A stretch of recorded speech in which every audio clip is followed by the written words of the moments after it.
শাসনতন্ত্র দেবেন আমরা। তারপরে অনেক ইতিহাস হয়ে গেল, নির্বাচন হলো।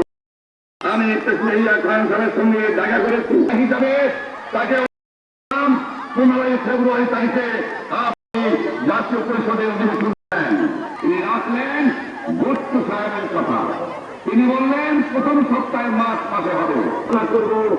এমনকি আমি এ পর্যন্ত বললাম যে আমরা সংসদ বেশি হলেও একদম তার ন্যায্য কথা আমরা মেনে নেব।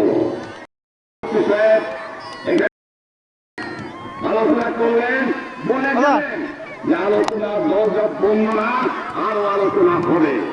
তারপরে আপনারা আসুন, বসুন, আমরা আলাপ করে।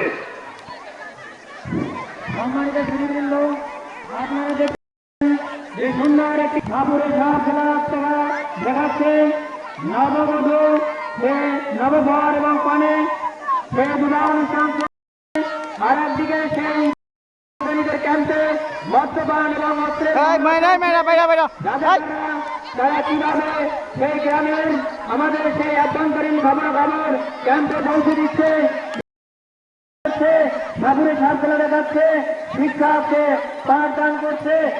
আমরা দেখতে পাচ্ছি গ্রামের এইভাবে সেই 1971 সালের সেই মুক্তিযুদ্ধের পূর্বে সমস্ত স্বাভাবিক জীবন চলছিল, কিন্তু সেই পাকিস্তানি হানাদারদের নির্মম ফলে সব কিছু ছিন্ন ভিন্ন হয়ে গেছে।